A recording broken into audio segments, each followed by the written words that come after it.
welcome to another Market Matters weekly video update. This week we're going to talk about the flagship growth portfolio. Plenty going on in the big portfolio that Market Matters runs here today. Firstly, for March, for the start of the year, we started off pretty well. Performance in that portfolio got a little bit shaky in the back end of March. Still pretty good for the first quarter of the year. Can you run us through what happened there, what was going on in the portfolio? Yeah, so I wrote this week that we're a little bit disappointed with the portfolio, particularly the flagship growth portfolio. So it was up 1.26% in terms of the March for the month of March. It was up nearly 3% for the quarter. But if you think about where we were positioned right at the start of the quarter, we're positioned really strongly. We're seeing very strong outperformance in that portfolio. So at the back end of the month, we gave back some of that outperformance, which is disappointing. It happens. We're a high conviction manager, so I'm not getting too caught up on it about it, but I want to address it with subscribers. We've started the April month very well, so there's been strong outperformance in that portfolio in April to date. But it's still, I'm frustrated. You live and die by the market. You live and die by your calls. We write about our portfolios, etc.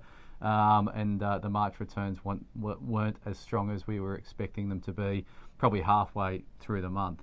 In terms of positioning in the portfolio, I mean, it was around some of the tech-orientated holdings dragged on us. Some of the mining services stocks dragged a little bit at the end of the month. So we've done some rejigging in the portfolio today, and no doubt we'll be talking about that shortly. That was leading into my next question there, James. We're going to start off. We sold two holdings in the portfolio, the midst of selling two holdings in the portfolio at the moment, Aristocrat and Beach Energy. Can you run us through the ideas of why we're letting those two go?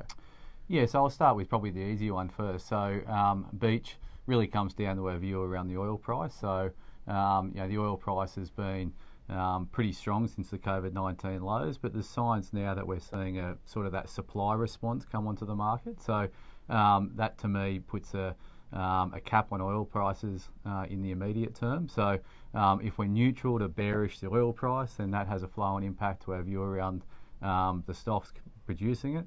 It's pretty simple in the commodity space, Harry. You get the call on the underlying commodity right. 95% of the time you're going to get the call on the stock right. So we've made a move to, and this is not just in the flagship growth, but across the portfolios that had energy exposure. We're exiting our energy exposure.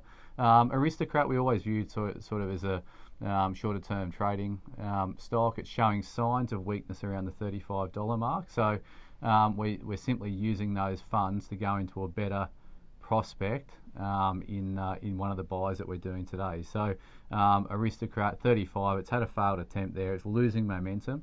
Each time you see a stock go and trade at a level and lose momentum at that level, that to me suggests that we're more likely than not to see a shorter term pullback in Aristocrat. So we're using it to take that money off the table.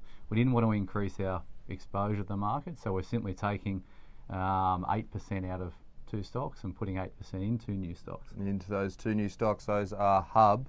Firstly, I want to chat about that one. We've had our eye on Hub for a little while now, and Whitehaven as well, I guess. Now we're finally pulling the trigger.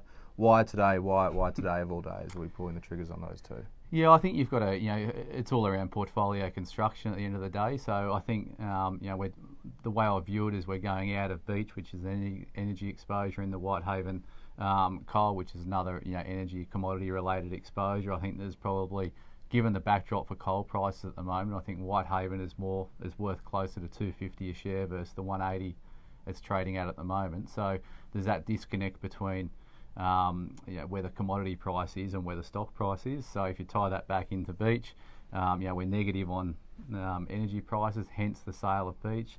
On the flip side, I think there's been this disconnect around Whitehaven Coal and the underlying coal price. So we like that, targeting 250 on that share.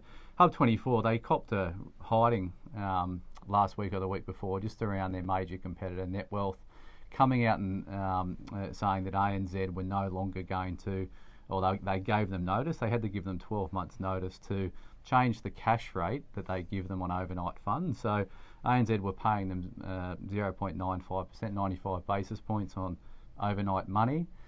If you're a customer on the Netwealth platform, you're not getting 95 basis points. you're getting around 50 basis points, and net wealth are making the difference around that. So that's a negative for the sector. It was you don't know the exact numbers that it was earning out of that, but it was reasonable. So that hit the sector for 6. But there's a longer term growth story here as money moves from the incumbent platforms onto these new breed of platforms, independent platforms.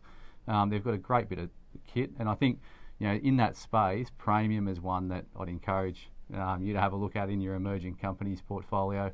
I think that's another platform that's got good growth prospects. All right, plenty of ideas there for subscribers. Thanks for joining. We'll see you next week.